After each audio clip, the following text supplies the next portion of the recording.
Olá, meus amigos, então estamos aqui para dar continuidade às nossas aulas aqui dessa maneira e dando continuidade também a falar a respeito de diversidade, né? Vamos falar um pouco mais de diversidade agora, de um assunto que é bem interessante, que é a palavra, né? Primitivo, ocidental, né? O povo que é mais primitivo, o povo mais desenvolvido. Como que é visto isso? Os colonizadores, na época das grandes navegações, eles olhavam, né? Assim, chegavam nessas comunidades, assim, nas civilizações, assim, por exemplo, chegaram aqui na América, encontraram os índios, do jeito deles, né? E acharam que eles eram primitivos, né? Como se fossem animais, assim, animais irracionais, animais, eles chamavam até de pagãos, né? Aquela coisa toda, porque a questão religiosa era muito forte. E colocava, então, os índios como se fossem primitivos. É o jeito deles viverem errado, o nosso que é o certo. Olha o etnocentrismo que eu expliquei na aula anterior, né? O etnocentrismo, que é colocar a sua etnia, né? O seu jeito de ser, o seu modo de pensar, né? Melhor do que o do outro, né? E com o certo e o outro errado. Então, isso gerou o chamado primitivo. E chegaram aqui, então, né? Acharam lá eles os primitivos e os europeus, os civilizados. Olha só a palavra civilizados. Chegaram aqui, estão matando todo mundo, trocando a cultura do outro, fazendo a aculturação social, né? Então, aculturando, trazendo uma cultura, quer dizer, trocando a cultura do povo, né? Então, isso tudo foi gerado naquele processo da colonização. Então, de ver que quem é o civilizado e quem é o primitivo, né? Quem é o civilizado e quem é o primitivo nessa situação. Então, é muito questionado isso também, né? A civilização chegou acabando com a cultura do outro, acabando com o jeito de pensar do outro, né? E a gente tem que lembrar dos nossos índios, que eram os primeiros povos aqui da América. Tudo bem, chegaram hoje em dia, né? Não tem como voltar a história e recomeçar. Não tem como fazer isso. Mas dá para a gente pensar daqui em diante. E quem são os nossos índios? Se eles querem manter a cultura deles, que mantenham a cultura dele. Temos que respeitar. E o índio precisa de um pouco de terra a mais para poder sobreviver da madeira dele? Precisa. Então tem que ser respeitado. O Brasil tem terra pra caramba. Tem muita terra. Então, quer dizer, por que não logo representar as áreas indígenas, né? Fazer os locais de índio de uma maneira que dê para todos. Aqui no Brasil, o Brasil é um país grande que dá para todos, né? Então, é a forma como eu penso. Então, hoje em dia, no Brasil, nós temos muita discriminação dos índios em função das brigas por terras. Muitos latifundiários e mineradores lutam por terras que são indígenas, né? Podemos fazer um estudo de estudo espacial, já que mudou tanta coisa também, né? Os índios também já não são mais aqueles índios lá atrás, já estão bem aculturados, estão bem muito mais modernizados. Então, vê uma forma que fique bom para todos, e tem como fazer isso. Não dá para ficar bom só de um lado e do outro não, né? Então, já mudou muita coisa. Então, olhar a realidade de hoje e ver a realidade de hoje e manter. Isso tem forma de fazer. Só que tem interesses econômicos por trás que dificultam muitas ações, né? Então, isso que nós temos que pensar. E não é uma coisa fácil de fazer, sim, muitas linhas de pensamento. Tem gente que é contrária aos índios, tem gente que é contrária aos mineradores, e vai. Como fazer isso? A gente colocar na mesa os dados, os números, e fazer, traçar as coisas boas. Só que isso depende de vontade política para fazer isso. Resolver a situação e ficar bom para todos, né? Com respeito, com moderação, né? Nós podemos fazer tudo, falar tudo que a gente quer falar, com respeito e moderação, e colocar as coisas no eixo. Isso está faltando na questão indígena aqui no Brasil. Respeitar o jeito que eles querem viver, né? Respeitar, isso é o quê? Então eles são errados, nós somos certos? É o etnocentrismo. Então temos que pensar da maneira como eles querem viver, né? Eu não sou obrigado a viver como eles, nem fazer eles serem obrigados a viver como eu vivo. Correto?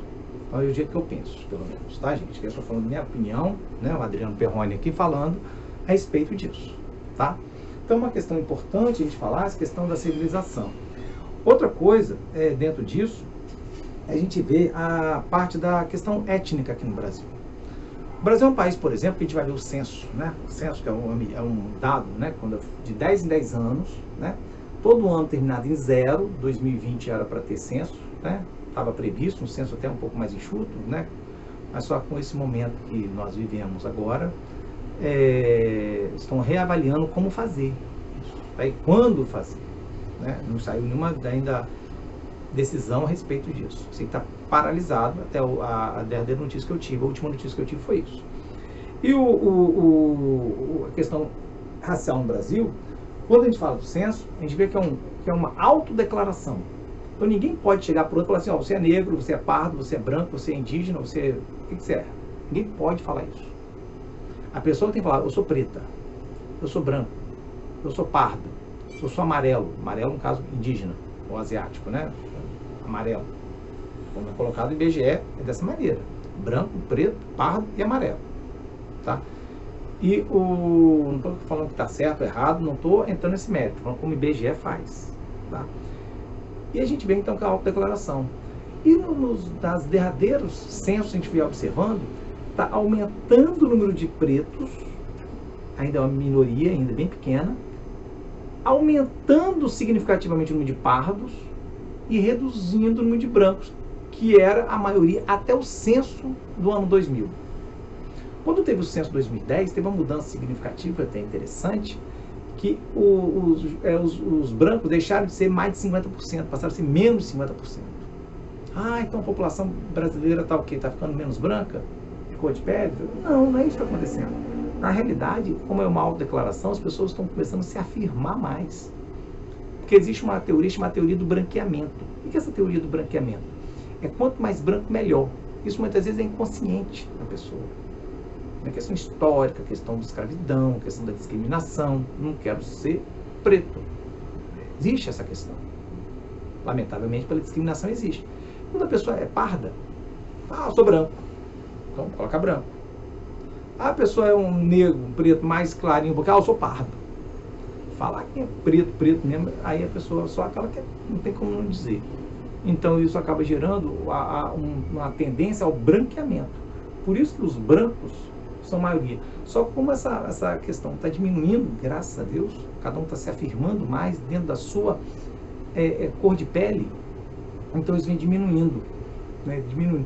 Isso é um dado interessante para ver, não porque essa população é mais branca ou mais negra, isso não faz diferença nenhuma para mim. Mas é interessante ver o grau de consciência das pessoas em estar reduzindo a discriminação. Mas existe muito racismo ainda no Brasil. Racismo disfarçado. É o racismo que muitas vezes é sempre por debaixo dos panos. A pessoa se diz não racista, mas faz atos racistas. Né? Então tudo isso a gente observa. Quantas piadas existiam de negros, né? De pretos e brancos, quantas? Né? Então a gente tem que começar a observar isso. Né? Que isso nos gera uma discriminação. E muitas vezes a pessoa, eu brinquei com ele porque ele é negão ali, ele é legal, porque ele não liga quem chama de negão, não. Será que por dentro dele não está machucando ele por dentro?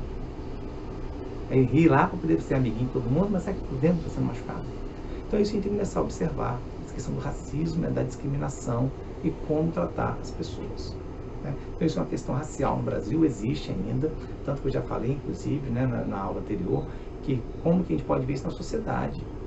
No Brasil a gente vê que os maiores salários são dos homens brancos e os menores salários são das mulheres negras. A gente vê que existe uma discriminação. Né? A gente olhar vai na favela e vê como é muito negro.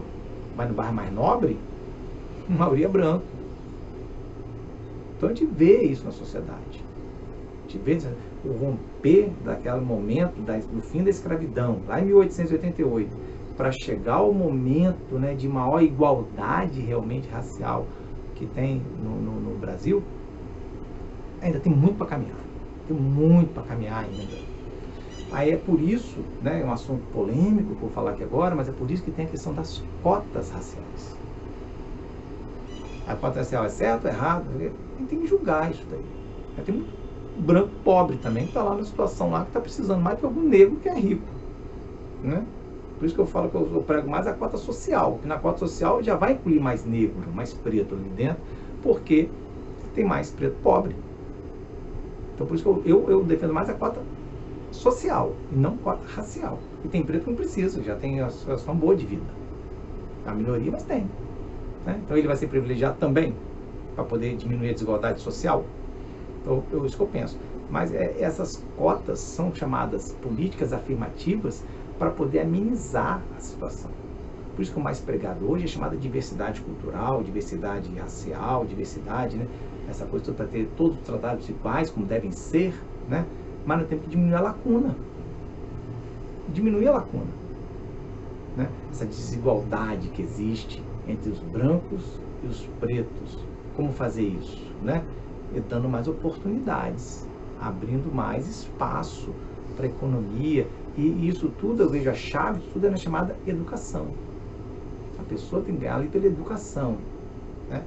Então é isso que a gente tem que estar pensando e examinando um pouco mais. Tá bom, meus amigos? Então eu espero que tenha contribuído alguma coisa para os senhores, tá? Um grande abraço, até a próxima!